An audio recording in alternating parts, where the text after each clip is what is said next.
start with sketching the owl. For this, we use an HB pencil and we draw a large oval shape on our paper. Doesn't need to be perfect, just easy thin lines, sketching this out. And then at the top, I'm going to draw this line here to really shape the owl. So we are using the oval as helping lines and using it to shape the outside of the owl. So on the top we have the pointy ears, and we are erasing the lines that we don't need anymore with a soft eraser. And now you already can see the shape of the owl. So once we are satisfied with all the lines that we have left, we remove the eraser dust from our paper and we will continue with our sketch. So first we are going to draw the place where the eyes are going to be. So the face of the owl, and then make it pointy in the middle. So here we can draw the beak of the owl. And then draw an extra line from there and there. If you're not satisfied, you can always use a soft eraser and try it again. So the aim is to make this a bit round, and we are also going to draw a few lines at the top. So you really get those really beautiful owl eyes, the owl face, very characteristic. Of course, you can always sketch on sketching paper first or some cheap printer paper before you start drawing on your watercolor paper. And now we are going to draw some lines on both sides. And of course, draw in circles for the eyes. And now it's time to draw the wings. So first, we are going to draw shapes like this alongside the body of the owl. And of course, erase the lines that we don't longer need. So that first oval really was a starting point to help us get the basic shape, and then we're building on top of that. So now it's time to add more details. For example, we are going to draw those paws of the owl. Just a few small lines up and down like this. And then we can draw a branch where the owl is sitting on. So just a few lines. And then at the top of the branch, I like to add some leaves. So one branch is going upward.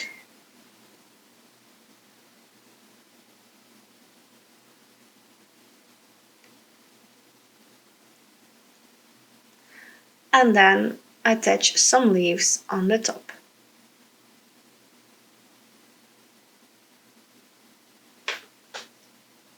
I like to give the eyes of the owl some eyelids and add some pupils in there as well. Really getting in those details there. We are really getting finished, almost there.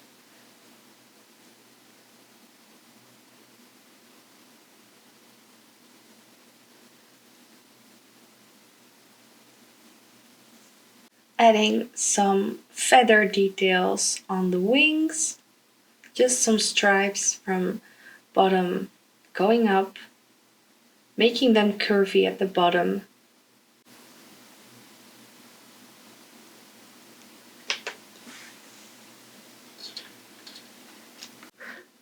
We are sketching the feathery details on the front of the owl.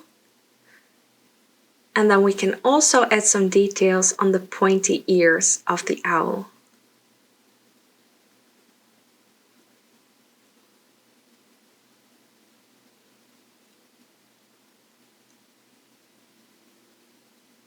And that's it, the sketch is finished. So now we are using a kneading eraser to lift off the excess pencil lines from the paper. So the lines get thinner, and this means that in the end result you won't be seeing those harsh pencil lines.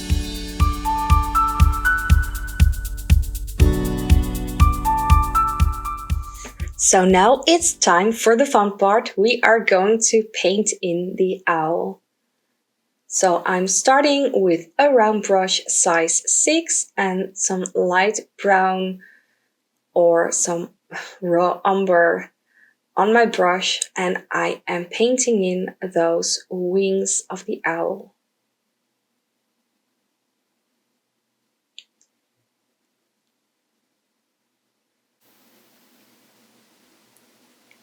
So I'm gently giving this a light wash, and I'm doing that on the other side as well with the same color and using some extra water on my brush to make it flow easily on my paper.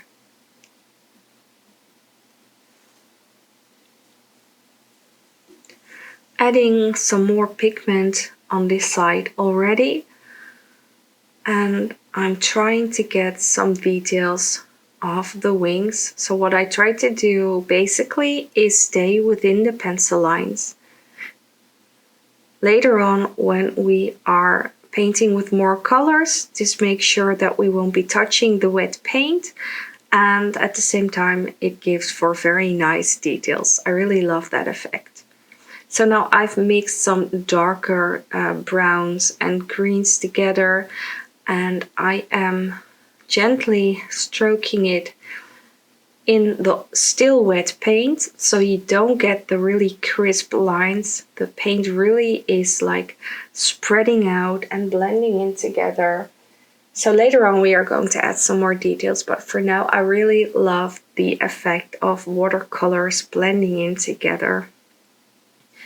So with some dark brown or burnt umber, I am painting in the details around the eyes of the owl, so the face of the owl. So these lines are a bit thinner, trying to stay within the pencil lines. This is why I mostly love to use a size 6 round brush, because I've got a very pointy tip and I can use it for details. But if I like to, I can press my brush down a bit more so that I can cover a larger area.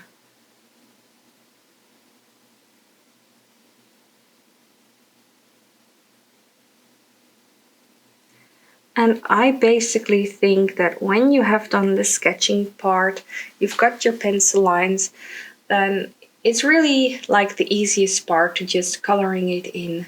And of course, sometimes it can feel overwhelming if you don't know what colors to use. This is also something that you can think about beforehand, like giving yourself a color palette with a limited amount of colors. I'm not doing that in this moment. I'm just using the colors that I feel like to, and I like to have this owl with some brown, brown colors, earthy tone colors. So I just added some orange brown into the wings, giving it some more depth and contrast. And now I'm looking for the right shade of brown to paint the branch of, where the owl is sitting on. And I am gently going around the claws of the owl there, just spreading it out. I always like to paint a first wet layer and later on drop in some extra color to really make it pop and blend beautifully, like you see happening right here.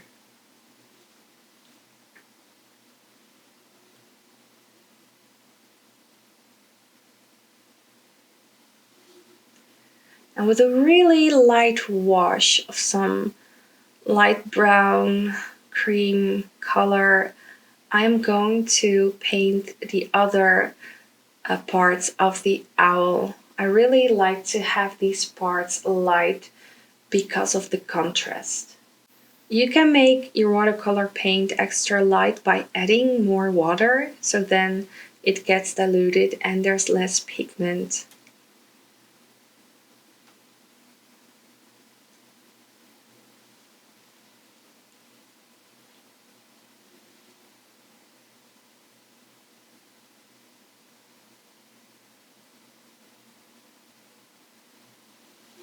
So gently try and stay within those lines. As soon as you touch the paint that is still wet, then the paint is going to blend in together. And you see it already happening on the top of my wing there. It's not a real problem if it happens, although at some cases I really want to avoid it. But if it happens a few times, I actually like it because it gives the painting more character. It's like giving it a little imperfection, and that's what makes art, at least watercolor art, really fun for me. Now we are also going to do the rest of the face with a really light brown wash.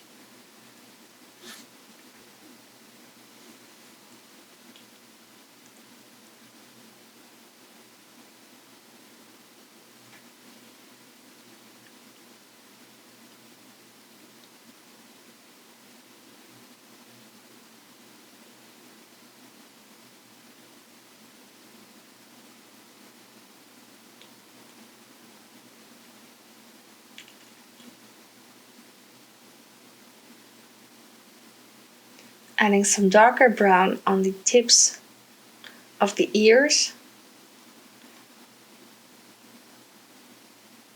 Well, I don't really know if those are the ears of the owl, if I'm honest. It's just like these pointy bits at the top of the head.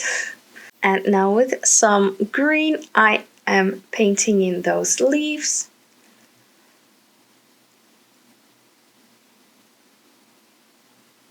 Really nice to add some other color to this palette. Grabbing some darker green to add a little bit more shading on those leaves.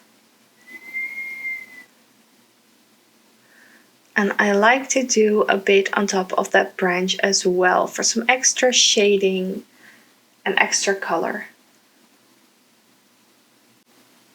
With a bit of orange yellow, I am painting in the eye of the owl.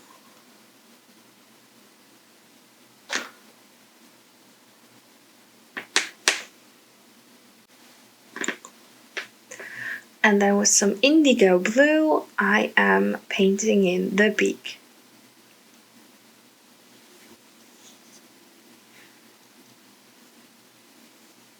So with all the brown tones, it's really nice to have a few contrasting colors in there. Also using the indigo blue for the claws of the owl.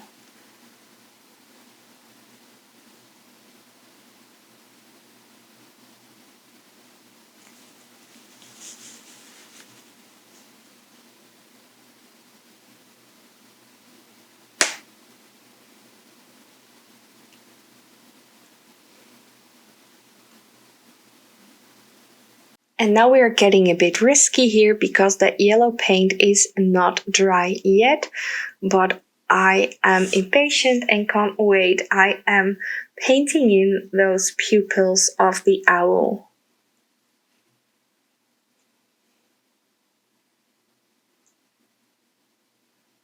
And as you can see on the right, the indigo blue has touched the yellow. So now that is gently spreading out. Well, we are going to see what's going to happen there. I'm just letting it go for now, and I'm adding some more details on the rest of the owl. So with some raw umber and some light brown paint, I'm adding some feathery details.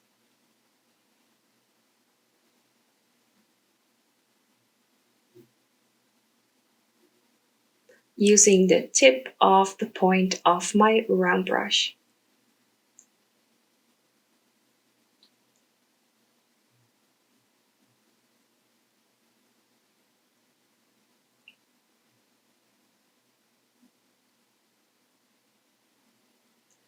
Also tracing the lines of the feathers of the wings.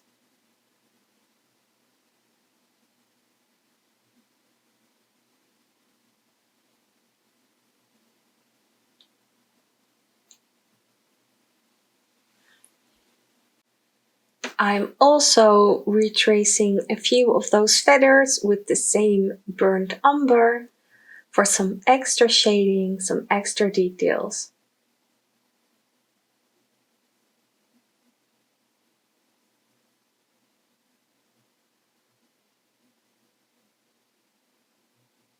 And then moving on to the other side, the other wing, and doing the same thing with tracing those large feathers with the burnt umber.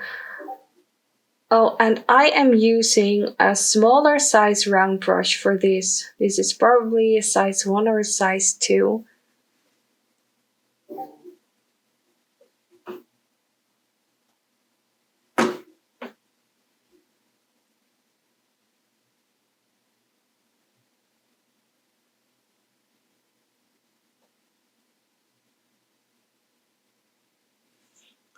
Adding a few stripes on those wings as well. I really like to add a few smaller details.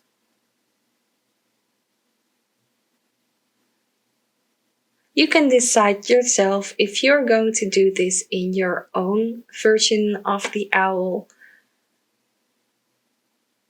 It's just that details are kind of my thing. I always love to add them.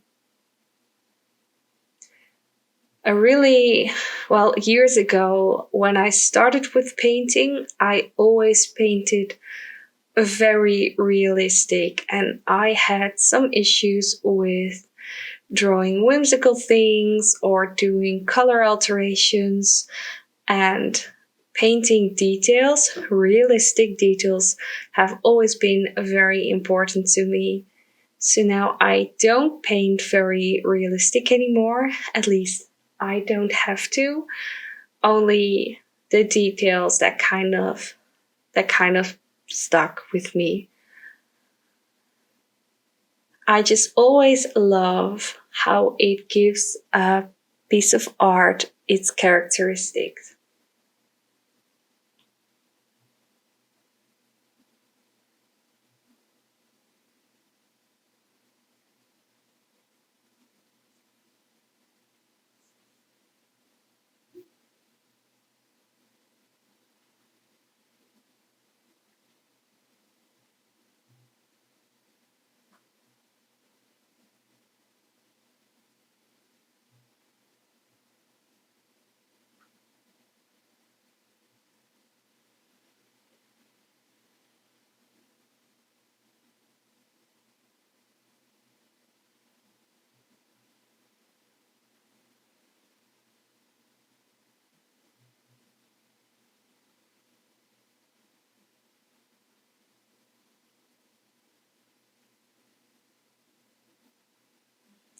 So because that the indigo blue has spread out a bit, I think I like it better if it's less prominent, so I added some yellow on top of it.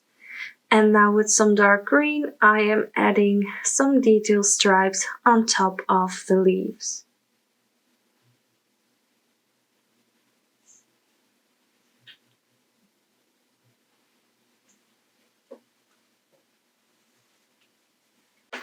So with some burnt umber or dark brown watercolor, I'm adding some stripes on the branch as well. I'm doing that a bit sideways to give this the round effect of the branch. And then with some water on my brush, I am gently brushing this out a bit so that the lines are not that harsh. I really like it to be a bit softer, and if you do that on one side, then it also adds some shading and this really nice round effect. Adding in some darker color as well. This is like a very, very dark green.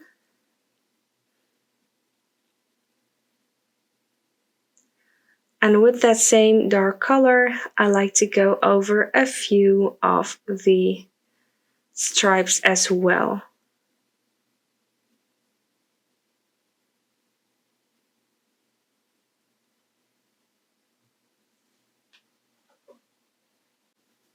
Now I'm grabbing my white gouache. You can also use a white gel marker for this. And with my small brush, I am adding those teeny tiny details on top of the eyes. And also I want to add some more details, like on this beak with a stripe down the middle. And here's some small stripes on the claws of the owl. I really love how this is coming together like this. And now, while the paint has totally dried, I'm grabbing some pencils. So starting with this dark brown color, and I am gently drawing on top of my owl to give this some extra shading and the really cool pencil texture. This is something that I've been doing lately, and I'm really enjoying the process and the end result. Now, if you like to keep this a totally watercolor illustration, then you don't need to do this part. But if you like to, then just join in. I can tell you it's a lot of fun.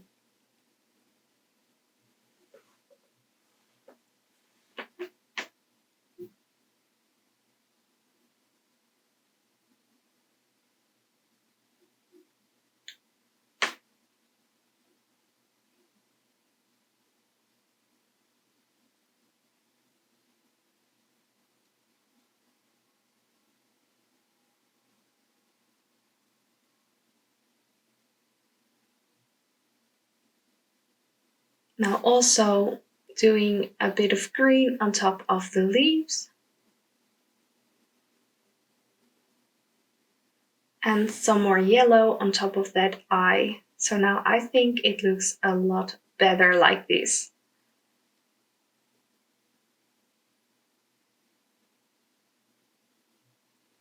With a lighter brown, I'm adding some more shading at a few places as well.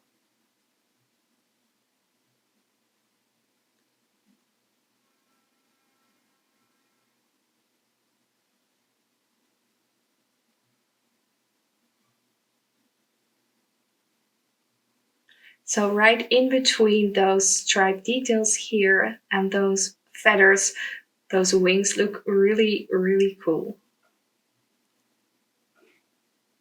So we are almost done here, and I really hope that you enjoyed this process and that you are satisfied with your own end result. So I really love it if you would share your result on Insta, and don't forget to use the hashtag #CreateWithSandras and tag me at Sandra Art Studio. And of course, whenever you create an art piece, don't forget to sign it with your name or initials. I was looking for my marker here to do that. But signing your piece of art always is very satisfying, and you deserve it. So please don't forget to share your creations with me, because I would absolutely love to see it. And I'm sure that other people would love to see it as well.